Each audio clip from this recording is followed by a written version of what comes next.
Okay, Wednesday the 13th of June, talk on the chakras in Brussels. Okay, now I'm introducing the concept of the doje, or in Tibetan, or the vajra, and I'm pointing out that the vajra is so important in Buddhism that you see it in all of virtually all of the Buddhist symbols on the bell. All of the monks, they normally have a vajra, and they use the bell and the vajra together. And the vajra means, in Sanskrit, it really means lightning. It's the whole power, the energy of lightning. It's the energy, it's thunderbolt is sometimes the way they translate it. And in Tibet, it means immutable power. It's all the power of the meditation mind, of the chakras in here. And there are 5 rays, and there's a whole philosophy that comes with this vajra to do with the Buddhas of meditation. There's 5 different Buddhas, and then there's the 5 elements. So all the philosophy is symbolized in this particular vajra. And most Tibetans do not know this at all, which I'm showing you here on this diagram. And if I had the full head lotus, it would be very large because there's 1,000 petals, and this is just the very inner portion of it. But here, I'm pointing out that the vajra pushes around an acorn, and I just use the term acorn because it's the shape of an acorn, of 30, a grouping of petals, right? There's a number of petals. So there's these are 33 petals. There's 7 petals here, so 7, 10. So it pushes around a grouping of petals in the head, lotus.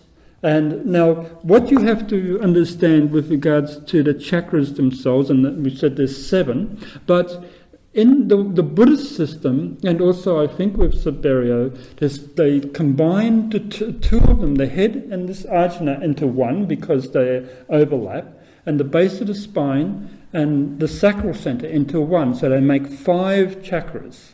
What you see here is these little wavy lines like this, which is just energy. It's the flow of energy. So when you get a wave of energy and another wave of energy, and they cross each other, they form a petal of the chakra. It's all, a petal is a petal like a petal of a flower. Right? If you think like a rose, or a flower's got many different petals, so these are lots of little petals, and then the petals make larger petals. And so the heart has got 12 main petals. And this is very, very highly symbolic. It's just a mandala with their symbolism. But this is the way it'll look more. So it's energy. And the energy conveys, they have different colours, and they convey consciousness. Right?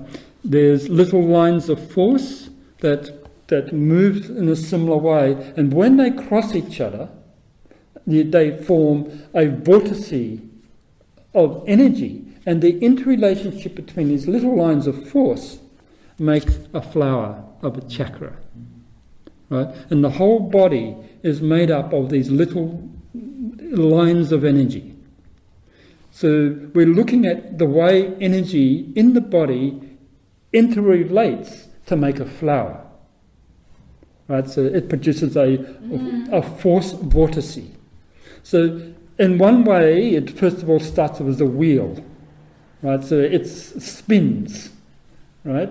And so the spinning wheel is the beginning of the turning of the chakra. And when you see it, when you see the energies, the way they cross within that spinning wheel of different little lines of energy, it forms the flower. And so the whole body is made up of 7 main chakras, but of the 7, 2 in the head are joined together.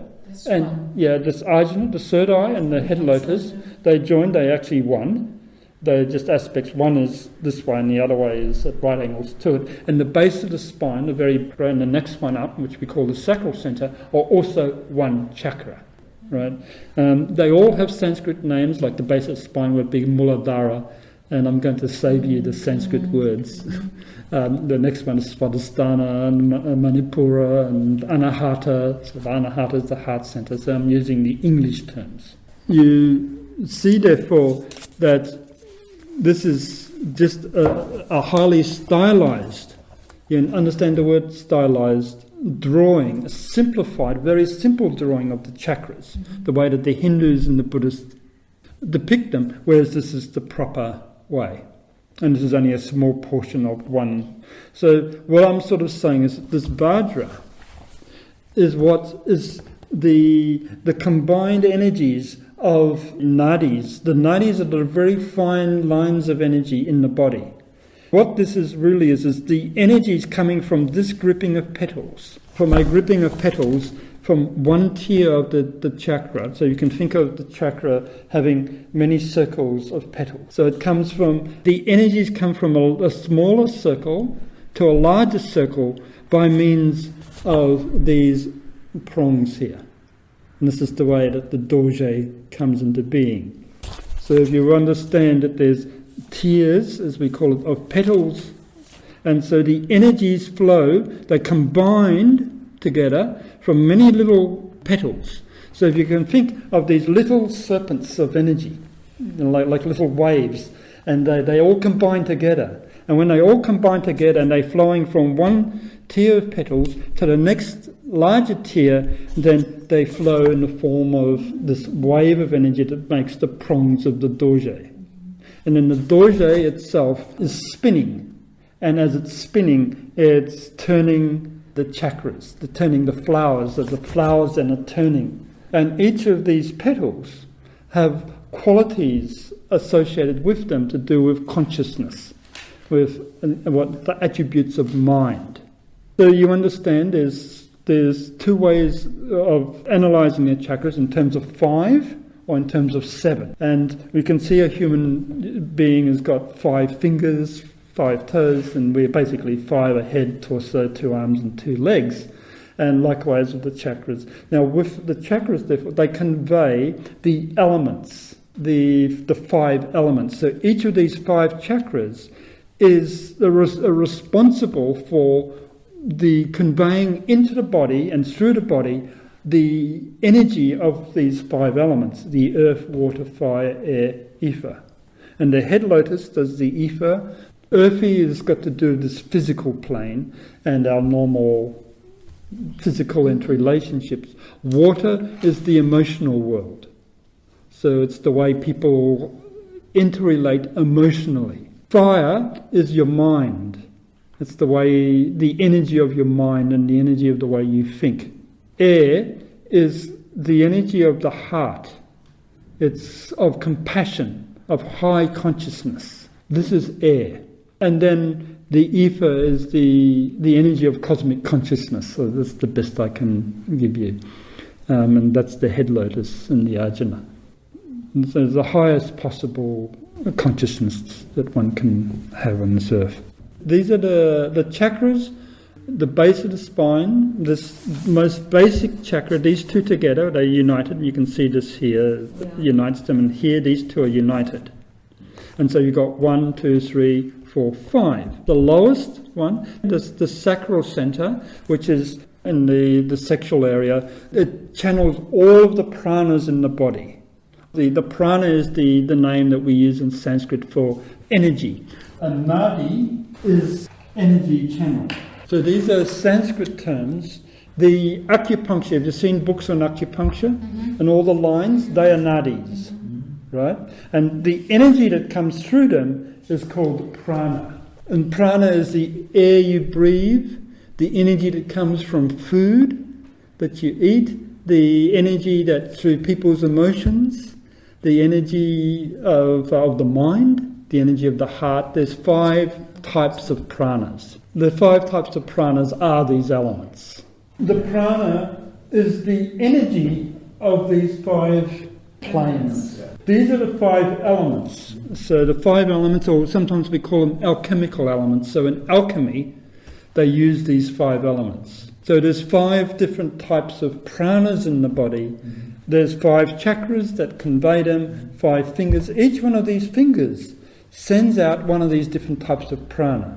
This little finger is the etheric, this is the airy, this is the earthy, this is the fiery, and this is the watery. What you're learning from me here is Western Buddhist philosophy, religion, right? And it goes all the way through. It doesn't matter if it's Buddhist or if it's Hindu or if it's Chinese or if it's Egyptian or it's Kabbalah. They're speaking of these energies, this type of philosophy. This is alchemy. When we're talking about these 5 elements, we're talking about what the Rosicrucians were involved with, what the ancient alchemists were involved with. The ancient chemistry was based on this. And so when you go into the first of the, Joseph Priestley, early chemists, they were talking in terms of these elements. Here we're putting it now into the terminology, the words of Buddhists and Hindu and some of the other religions that we will touch upon. But specifically the Buddhist and Hindu philosophy, because they're the ones that go into meditation, yoga, and they deal with these energies in meditation. Later on, you could see and feel the energy coming out of the body. You work with healing, with the magnetism of the energy. So this particular field, everything is energy. But the energy in the body is conditioned, controlled by the mind. But most people are emotional. So these emotional people we call watery, because it's the watery pranas that they're generating. And over time, there's another term that is used, it's desire mind, what we call in Sanskrit karma manas. So manas is mind, and desire is karma. Often people have the mind mixed or fused with their desires, and this causes their problems. A proper understanding of these elements, the same as this vajra tip, it's got the 5 elements in these 4 directions in the central one. The center is this ether, and then the 4 directions, each of them relate to one of these other 4 elements. And so when we are dealing with the chakras, then each of the 5 types of chakras, if we combine the head and the ajna, then we have here the head lotus, head, and ajna. Ajna is the third eye. So that channels this etheric, or the highest consciousness as possible. Air is channeled by the heart center. I'll just make a C for center, right? The fire is channeled by the throat center. Water is channeled by the solar plexus center. And the earth is channeled by the sacral and the base of spine combination. Those are your 5 main chakras. So if you look at here, in this particular diagram, you can see that the base of the spine has 4 petals. The sacral center has 6. The solar plexus here has 10. The heart center has 12 petals. And this is one reason why, for instance, Jesus had 12 disciples, because he embodied the qualities of the heart. He was the Son of God from the Christian point of view. And then the throat center, which conveys the fiery energy, has 16 petals. And then the ajna has 2 main lobes, as we call it, but it's 96 altogether. And then this 1,000-petal lotus really has 1,056 petals in order to convey that the consciousness, the highest consciousness possible, that which produces enlightenment. Now, so all of these petals are quite important. And in my little diagram here of the chakras, these are just simply the chakras below the diaphragm, and it also shows some of minor chakras in the body and some of the nadis, the lines of energies that go from petals to petals. Now, the important thing to understand is that this energy body is the true body of a human person.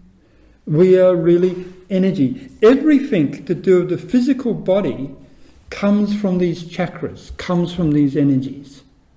In order to heal a person, for instance, and we're talking about psychic healing, spiritual healing, not medical healing with drugs. And even those drugs are still affecting these chakras.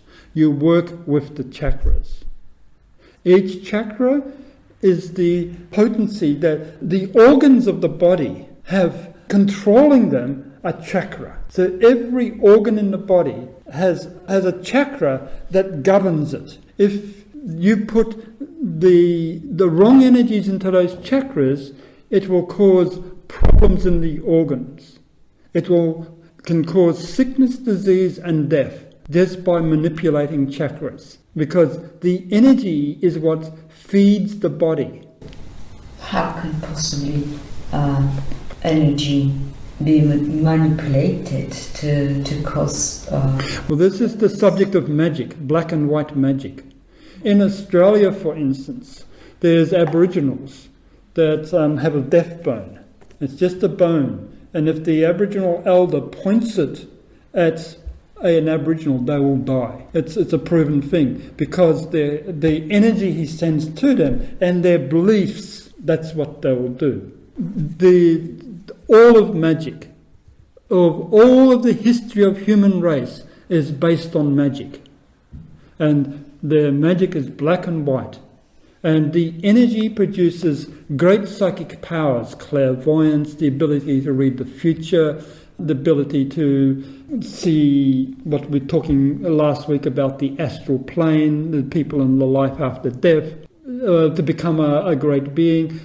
Jesus able to make 5,000 fishes and loaves of bread, just creating one after the other. And it's done through chakras and through power, the energies that come through it. And later on, when we're talking about the angelic kingdom, the Deva kingdom, then we'll understand the way that they work with regards to the chakras. When you think of becoming an enlightened being, when you think of health, when you think of everything that you are, you have to begin to think more as an esoteric person in terms of chakras. This is the way the Buddhists and the Hindus have done it for thousands of years. It goes way, way before that. And as I said, all magic is worked by means of chakras. Sound and colour affects the chakras, the way they spin, what comes through them, and the quality of the sound,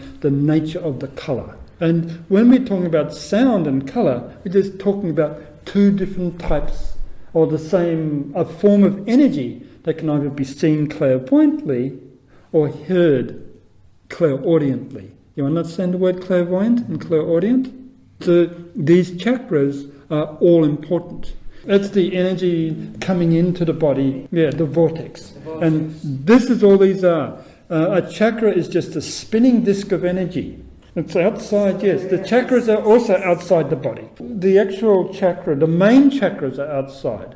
They're larger than the body. The whole aura of a person, if you can see the aura, is something, can be quite a few feet outside. Now, if you see the energy body, the etheric body, it's a few inches or an inch or so away. And you'll see the lines of energy coming if you look carefully. But for you, it's not so easy. But you can if you look away from your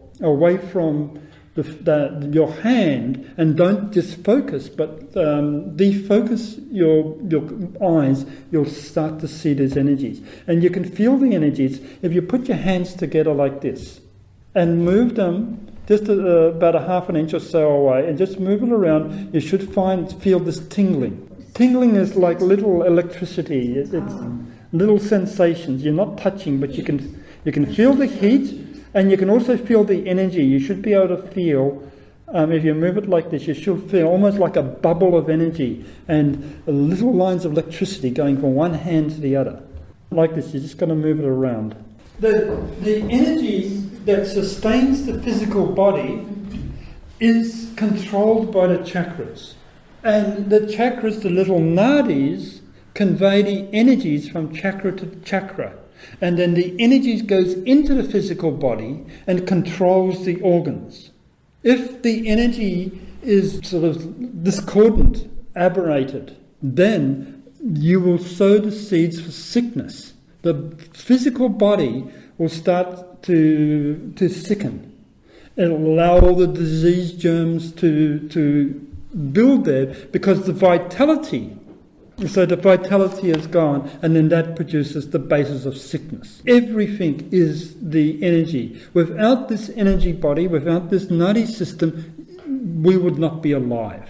It's as simple as that. The nadis keep our bodies alive. The chakras is our consciousness working through all the portions of the body and keeping them active, healthy. It's a vast philosophy, this chakras. I've written my books. I've written probably 1,000 or more pages explaining chakras and the nadis and the energies that come through. It's quite a vast philosophy.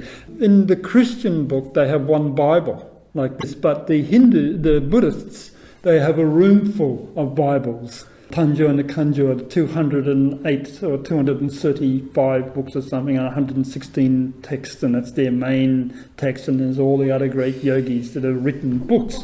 And most of them are on this sort of subject, the control of chakras, the way consciousness affects the nadis, and the development of the Buddha-like qualities, the basis behind the dojo. It's a vast literature on this particular subject. Yeah, the energies are quite easy to see, actually. the coming from the fingertips, you can play with them like this and get the little tingles. And when you're not focusing correctly, especially with a candle in front of you, you'll see the little lines coming out and causing the tingles. And this is the prana coming from fingertip to fingertip. And there's 2 chakras in the palm of the hands. That's the reason why it's easy to make the tingling here, as you can do it with other parts. So nearly all spiritual healing is working with chakras. And also herbal healing and Bach flower remedies. It's all working with chakras. Bach flower? Of course. They stimulate the little chakras. Acupuncture points, they're dealing with the nadis. The acupuncture comes in, and all that the acupuncture does is either stops the flow of the energy into a particular part of the body, or makes the energy go. That's all they can do. So it's a little gate, either is on or off. And if they stop the flow of energy, then we get anesthetic effects. Anesthesia is when you can't feel anything anymore. So if you get the right acupuncture needles in your body, then they can perform surgery and you won't feel anything, because there's no prana going there to that organ. There's no communication of energy. No communication of energy. So it's the prana and the chakras. So you understand this. So all these acupuncture points is the smallest of the nadis on the surface of the skin, but as you go deeper in, there's more these little flowers, these little ones, and the big ones are outside. They're spinning as people are talking and have the emotional relationships. They're sending energy from each other, and the chakra picks this up. And then there's lines of energy going from petals to petals through these little. Each petal is linked to another part of the chakras, and they convey the energy from this petal, and this part of the lotus is the normal way we describe a chakra, right? It's a lotus blossom. So it's either a wheel of energy, and then the wheel, because of the types of energies and the way it spins, produces a cross in it, and then which is the base of spine center, and then it can produce more layers of different petals, and so we get then. A question related to a petal. A petal can be expressed on the different layers, like earth, fire, ether, water, or a petal is always expressed in only one element. It's manifested only in one element. Each element is also has 7 sub-elements. So if you multiply 7 times 7, you get 49 forms of expression. And so each of the petals will convey one particular element, but it may have sub-hues. You have to remember there's like a colour, like you've got a red colour, but it can have many different shades of the red. And then the flower itself, the lotus, is the same. It has a fundamental colouring, but different shades. And so all of the chakras have basic colours assigned to them. Like the heart is golden yellow, right? So if you've seen the heart, it's a very beautiful, vibrant golden yellow. And then the solar plexus is a green with some red in it. But these are general colours. But each individual also creates their own types of colours. And as they have their own auric colours around them. And so if you look at the aura, the energy field that's coming out of a person because of their emotions, then you can read the colours, and I can give you the colours and the meanings of all the colours of the aura. And all the chakras are is they're just spinning this energy. They mix the energy that's coming to them from other petals in the body or outside of the body. Right? So each chakra has got receptive to one of these or other of these 5 elements, and each of those has got their sub-elements. Remember, we went into the 7 planes, and I said there were 7 planes of perception, and each of these chakras are related to one of those 7 planes. And then there's 7 rays of light. And so there's 7 chakras, because each of these chakras respond to the qualities of one of these rays of light. And then the rays of light in our philosophy are related to all of the psychological qualities associated with the energy of light. The 7 days of creation in the Bible are again related to the 7 chakras. So you can see this number 7. We even have 7 days to a week. It's an arbitrary thing, but it still does relate to this. 7 sort of notes to a scale. And then we have the octave of the 8th. So again, you got the 7 nature, and eventually you'll even understand the 7 layers to the skin. The 7 comes again and again. So the chakras deal with this 7-fold ordering of all phenomena. Even the physical body is this earthy element. So if the earth here, the earthy element has got 2 sections to it. We've got 3 subplanes here and 4 ethers, the etheric and dense. Now, this dense is what we know here. It's solid, liquid, gas. And here we have 4 ethers. And here, in these 4 etheric subplanes, which is this energy body, the 4 levels of expression of these nadis. The energy body itself has its refinements. So it goes to very, very denser, lighter, and lighter. And the chakras themselves, most of them are here on the 4th ether.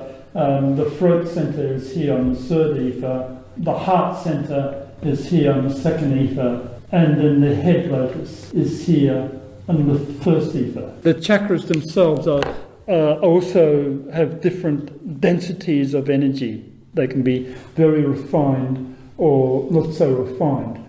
This particular one here, the etheric energy is almost not, most people don't respond to it. So you're really maybe talking about four of the elements that people have a response to. It's like in this vajra here. This is the central prong is the ether, and then the etheric, and then these other 4 is the 4 main elements. Here, in this particular book here of Govinda's book on page 146, we have the standard picture of a yogi doing meditation, showing that the chakras come from the central spine, and there's 3 main nadis, what we call Ida, Pingala, and Sushumna. But this is only a small portion, and then all these others, like I'm showing you here, all these others that's the diaphragm here. So these three is this one, that one, and that one, and then there's all these other minor ones, and then smaller ones until you get to the acupuncture. The bigger ones come outside the body. They swirl from outside the body to inside. Yeah. But the littler ones, they are in the body because they govern the aspects of your organs. So you, for instance, you have two little chakras to do with your eyes, two ones to do with your ears. And so you can understand, there's little chakras that control the body. And so they're closer to the body. And then between the chakras and the physical organ itself is all the energies that are going to the organ, controlling the organ. So the energy that comes from the chakra determines whether you're healthy or sick. And the energy that comes from the chakra is what you develop yourself. You can, the way you are emotionally. So most sicknesses are because of people's emotions. Probably 95% of sicknesses are because people are emotionally. They get depressed, they get angry, they get moody, they worry too much. You understand? If you're going to worry and worry, you're going to make yourself sick. And the energy comes through that worry into the chakra, in this case it's the solar plexus, and it may go to the minor chakras in the lungs and cause some congestion of the lungs. So the healing is to not worry, not to have all these emotions, to be loving, joyous most of the time. And then there's many other factors that go with this.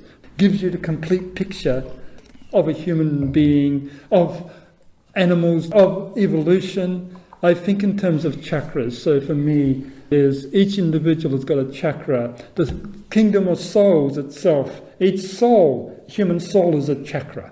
It's 9 main petals with 3 bud lotuses. So, so each human soul is a chakra. And then all aspects of the kingdoms of nature are chakras. And from the chakras go these lines of energy. So you have to think always of energy. The energy is magnetic, the energy from the sun, the vitality from the sun, the food that you eat, the emotions. You can see that, you have to think more of energy in the way energy goes from people to people, from people to animals, and from nature to humans and so forth, to understand that these chakras are everywhere in nature. And Earth itself is a chakra. The solar system is a chakra. It's just not seen with physical eyes. But from the point of view, the way energy is organized, that's what organizes the energy. Or the way energy is organized is these vortices. And the lines of energy hit, they affect each other, and they produce the little swirls that's seen clairvoyantly as chakras. And so the Buddhists, here you get this picture here, but there you have it on the outside here on this book, and you can see that he's again showing the main lines of energy. The central one is called Sushumna, and it's power. This left side is called Ida, it's feminine. It deals with consciousness, the mind. And then this right side, this here coloured yellow, is Pingala. It's to do with consciousness itself, not the mind, but with the way mind and the heart, with the compassion, with love, interrelate. We think in terms of Ida and Pingala. It's almost like male and female. One type of person is loving, which is Pingala type, and often quite emotional as well, and the other are very mental. They can be very, rigidly mental, and they're often very also physical. And so that's the Ida. And then there's the Sushumna type that master life. They're very willpower, they have force. So there's this central spinal column energy. So in theistic terms, we call it the Father energy, which is the Sushumna, the Sun energy, which is Pingala, and the Mother energy, which is Ida. And so you've got that which produces birth, creation. This is the feminine, that which is the sun, or the result of that, which is the masculine, the consciousness aspect. And then you've got that which is the driving force behind everything, which is the Father aspect, or the will. these are the three main energies. But from these three central ones come thousands of little lines of energy, which are the nadis. So in the nadis, when they interrelate, they produce these little vortices, which will be seen as chakras. Those are the three types of energy. Intelligence actually is the feminine. If you look at the Deva kingdom, see, if you understand what intelligence is that which gives birth, it creates things. It causes the segregation, separation of things. Like all of nature is the result of intelligence. So it produces a vast diversity of flowers, of leaf shapes, of trees, of rocks, and all of that is the mind. Whereas consciousness, it's creativity, yes. It's the feminine that gives birth to diversity. Whereas consciousness is the love principle that brings it all back into a unity, into harmony, into oneness. And then the Father aspect is that which drives it all into abstract expression of liberation. That's the way that we look. So it's the function of the mind or of intelligence produces diversity. It's segregated. It names things.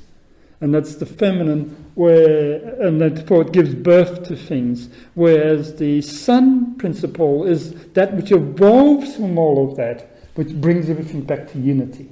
We call that consciousness, the heart itself. So the Deva kingdom is intelligent. Intelligent wheels is the way that I describe them. Whereas the human kingdom actually is the love principle. Though humans don't act all that loving on the whole, they produce all the war and hatred and destruction in nature. Whereas the Devas produce all of the beauty and loving harmony that you see, but they're using the mind, whereas we are evolving the ability to love, to actually transcend mind. But first of all, we go through this intelligent process in order to understand everything, and once we've understood everything, then we can transcend it. And so human beings are going through this process of understanding, and then through the understanding eventually they can master it. And this is what produces the Sun. So you can see when you begin to properly understand chakras, as I write about chakras in my books a lot, as I said, and I will actually investigate history through the chakras that are unfolding over time. And I won't go into this whole philosophy, and it goes into the philosophy of the root races from Atlantis to where we are now and where we're going to, but it's all different chakras, where human beings, where all the human kingdom constituted just petals. So we begin to see, and here, for instance, in my revelation, in this question of evil, I'm actually describing here on this page, which is 150, the main nadis is the Sushumna nadi, and the way that the energies spiral, the serpent type of energy. And before that, I go into this diagram here, which most of you may have seen, of the serpent biting its own tail. And it's the cycle of time, the way time is. It eats itself. Kundalini, it's fire. It's the fire that is liberated from the base of the spine center at a certain point of time, and it's the energy of the mother, that sustains all of this form and has to be liberated. And as it travels up the spine, it produces the awakening. Kundalini is the energy of fire that is trapped in matter. Like if you understand a nuclear explosion, so you understand within each atom there is energy that's trapped in the atom. And when the scientists bring those atoms together in the right combination, it releases the inherent fire, and it produces the nuclear explosion that you see. Now, within each human being, at the base of the spine, where the sacral center and the base of the spine center, where they overlap, there is a nuclear furnace. And yogis can awaken this.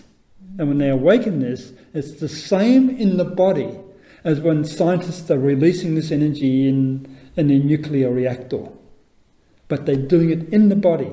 And when it is released, it goes through the chakras and awakens the powers of the chakras and produces clairaudience and clairvoyance and all of these higher powers that, for instance, Jesus had, the Buddha had, the great beings have. And this is done by means of this fire. And it can only be done safely after much purification. In my environment, there is a lot of meditation, which is focusing on the expression of Kundalini. I think when they do this, they're playing with fire, yes.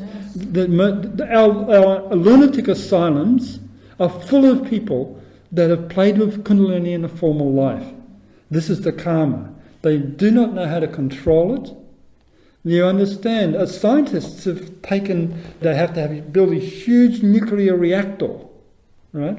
Build a huge nuclear reactor, and then they, you understand that they have to have this heavy water, which is purposely made to shield it all the radiation that comes from it. Now, the nuclear reactor in the body, unless you've got the proper purity, you've controlled your emotions, your mind is absolutely controlled, you're totally loving, absolutely, all these things, you're eating the right foods, everything inside you is clean, there's not anything that can distort if any energy comes of any form, then the Kundalini can rise. Until then, the Kundalini will burn a path through the line of least resistance. Energy follows thought. Energy goes through the easiest path it can possibly go through. You understand? And this is nuclear energy. Absolute fire. And it will go through the quickest, shortest path. And it can be through any organ of the body. It can produce insanity. Fortunately, these people that play with Kundalini don't know what they're doing. The teachers don't know, they're ignorant, and the students are ignorant. And that's what saves them from spontaneous human combustion, from becoming insane. Right. What do you think, please, about the experiments in Geneva at the moment? De nuclear experience met de deeltjes versneller. CERN.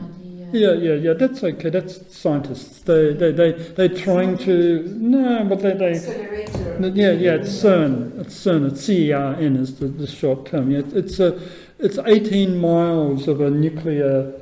So what it's accelerating. They accelerate the energies, the photons, the particles to go very, very fast because they're trying to make the particles go as fast as they did at the beginning of the universe, and they smash them together. So they're tiny little particles, and they smash them together and they observe what happens. They're looking for what they call the Higgs boson, which I won't explain because it's got to do with their theories of how the universe came into. And if they can find a Higgs boson, then they'll all be happy and they'll drink their champagne because then their theories have been validated. And so here in my book, here you can see the serpent type of energy here. And then it produces the spiral, the spiral cyclic type. And then it produces, when you get these spirals together, this here is actually the motion if you got of a moon around the Earth that's traveling around the sun. So this black line here, this black line here is the motion of the sun. This thicker line here is the motion of the Earth going around the sun as the sun is moving. And this littler line is the motion of the moon going around the Earth as the Earth is going around the sun. But is this true or is it metaphysical? No, that's the way it is. That's the way it is. Because when you... over here? Well, this is part of the background of the energies that make up all of this. All the petals. That eventually make up the petals. It's got to do with spiral cyclic motion. It's just the way the energy moves. So if you think the sun is a ball of light, it's travelling in space like this, right? And it's travelling a curved path. And as it's travelling in a curved path, the Earth is travelling around it, right? Now you're used to seeing the line of the diagram of the sun is there and the earth is around going in a circle, it's going in the ellipsis. But you have to understand the sun is moving. And so as the earth is circling around the sun, it has to move with the sun. And as the moon is moving around the earth, that's moving around the sun, they're all moving together in the direction that the sun is going. And so these types of fundamental energies then, and then eventually, just for you, and then you have here the same sort of thing. This is the spinal column. The spinal column, and it's got the same type of energy field that goes through it as we have with the way that the energies move. And then we've got what I call the time-space continuum. So as the energy spiral in this way, this is actually a spiral because this is moving in a curved path. As the energy spiral, we start from time at the very beginning of time, and as time is moving through space, space itself is expanding, and it's moving in a spiral motion, and you get this time-space continuum, which is like a ram's horn or a shell, and this is based on the Fibonacci series. The shell? Seashell. So when you get all of these motions and you put them together, and there's the two spirals together, then eventually you get the petals of a lotus. The 4 petals of the lotus appear, and then from that you get the symbols of the swastika, the threefold or the fourfold swastika, the flyfold. So all these religious symbols come from all of this. You can see them in meditation. Yes, yes, you can see for that. For yourself or for the others too. People can see this, of course, but you've got to develop the meditation. But this is logic. This is just pure logic. I'm just showing you the way when you get the simple motion. In science, we got what's called a sine wave, right? It's just the wave of energy that goes like this.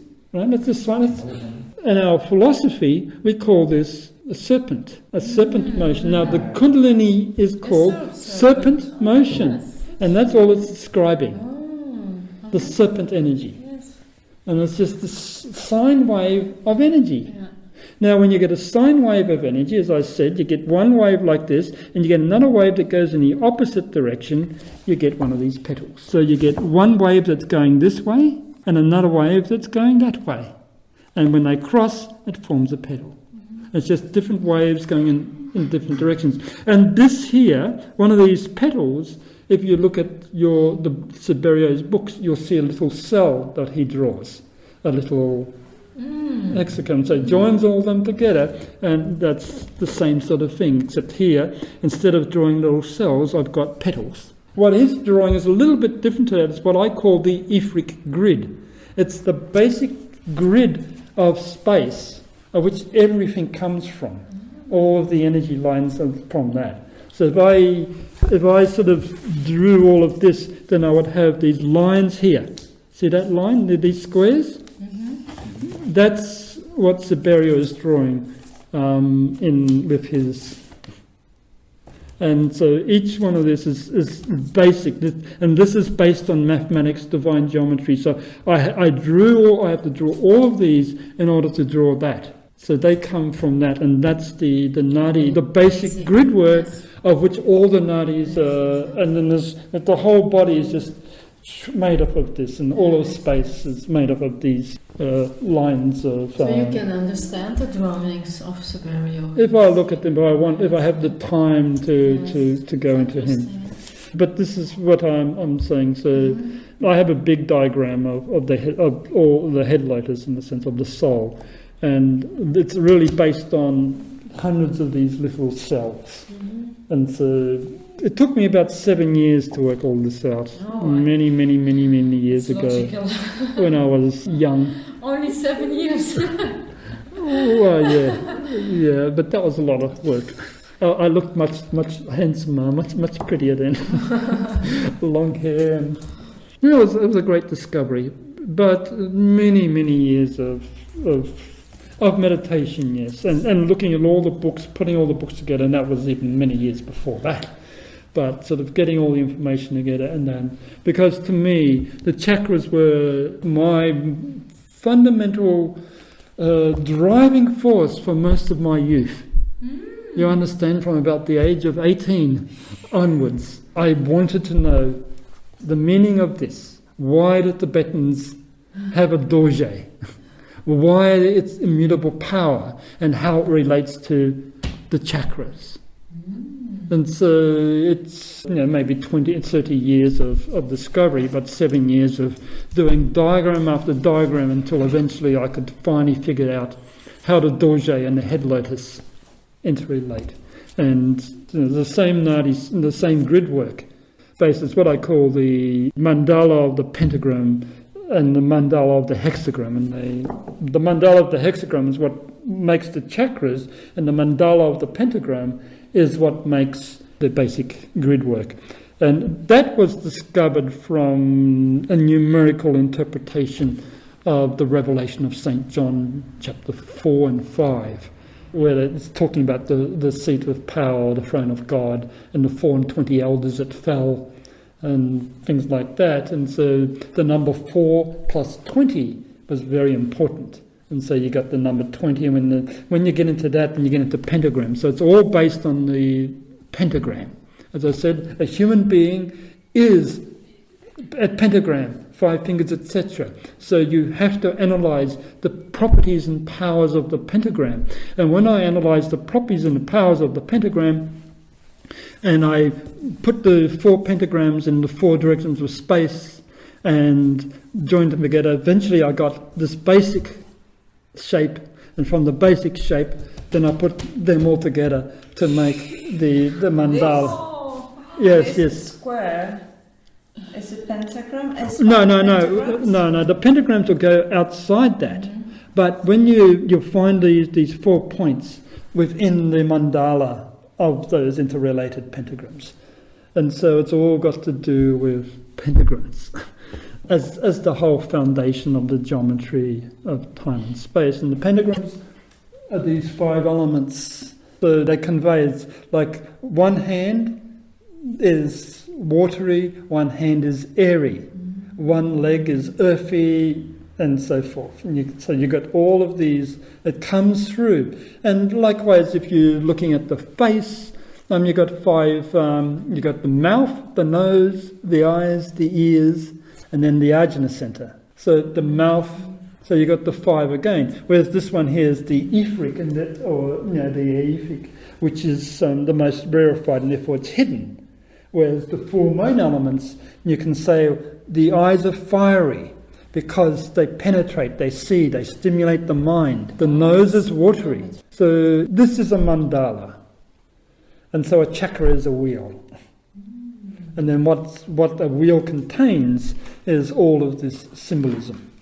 So there's much to learn. Even this symbol here, which is the Tibetan symbol hum, which awakens the heart center, there you are, in foundations. Now, there you again have the 5 elements. It's composed into 1, 2, 3, 4, and this part here. So there's the 5 wisdoms of the Dhyani Buddhas. 1, 2, 3, 4, 5. That's the way he's divided into, and it produces all the symbolism of the 5 elements. This pentagram, which I'm talking about, and of which the entire mandala is based on. Primal urges is this earthy element. Right? People's emotions and the way they emotionally react and their normal human love is this watery element. And then the way they use their minds is fiery, and it's this throat element, this throat center. And then the way that they develop higher meditative love, higher love for all of humanity, sacrificial love, is this airy quality. And this air is the main symbol of all of the pranas. The prana means air. We're talking about this energy. It's air. It's the energy that's conveyed in the air. And all of these nadis are really conveyors of prana, of the airy quality. And so the air itself has these 5 sub-energies. So it's just think of breath as life. As you breathe, you live. And so you're breathing in prana. And the prana you can smell. So you breathe in the air, and you can breathe in pollution. And if the pollution is bad enough, it'll kill you, right? It's so that pollution is earthy, and so the energy from the flowers is airy, is of the heart. So you can understand it's these different types of qualities, and so people can have this very refined sense of smell, and they can actually taste the different, or smell the different types of pranas, different types of energies. And I'm amazed. I mean, I'm not a wine drinker, but I've seen people, the experts, sniffing the wine. They can tell you everything about the wine, where it comes from, just by that scent. And they have this very, very refined ability to smell the pranas of that particular, the energy, right? And for some reason, one type of smell makes very good wine, and another type of smell makes not so good wine. Now, I wouldn't know the difference, but maybe those of you that drink a lot of wine here in Belgium and in France may. This is the energy of prana. So just think, as science says, all is energy. The equation of Einstein is E equals mc squared. Energy equals mass times the speed of light squared. So mass is everything you see around you, and this can be turned into pure energy. And that's what a nuclear explosion does.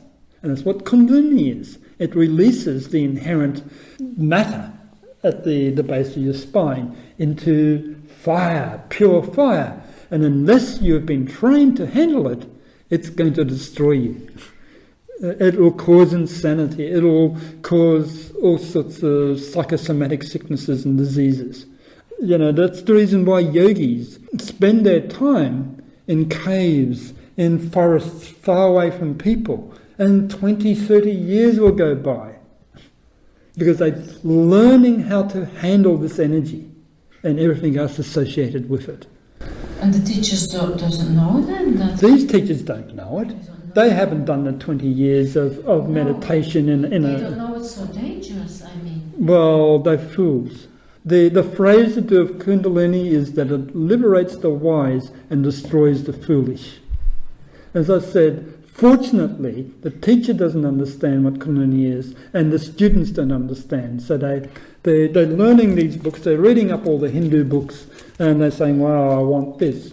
But what they're working on really is the stimulation of what we call another term. It's a term which is quite important to understand. Siddhi is quite important. It means psychic energy. And so what they're trying to do is awaken psychic energy, because they're glamoured by psychic powers. They want to be able to control the elements. They want to be able to levitate. They want to be able to read your thoughts. They want to be able to control your thoughts if need be. Some men want to be able to sort of stimulate the sexual desires of women. They can do all of this with this Kundalini. That's their dream, right? But it's there's many different types of psychic. But what they're really awakening is what we call magic, black magic versus white magic. It's all got to do with siddhi. Now, the siddhi is the control of these elements, of the energies that are working through these nadis in your body, the pranas that are working through the nadis as they awaken the chakras, the petals of the chakras. You awaken the petals of the chakras consciously because you've developed in the meditation world, meditation experiences, you develop these powers. And I was actually showing you a little bit, a very, very minor siddhi, when we're talking about the energy field between your two hands. And you should practice this a little bit when you're home. Just sit there and just do this, at this angle, and just swirl around and see if you can feel the force between the two hands. Or sometimes between the fingers. There are some really nice chakras at the hands, because the hands are used for healing. You've seen laying of the hands and things like that, and you use it for making things, manipulating, love, everything that's touching. Quite important chakras at the hands are controlled by the eyes or the solar plexus, and so when you do this, you can feel. The sun is good for you. Just to sit in the sun is wonderful. You're absorbing the prana straight from the sun. You can do it through your hands. But laying on the beach is good, you know. You absorb the energy of the photons or whatever, Yes. or whatever.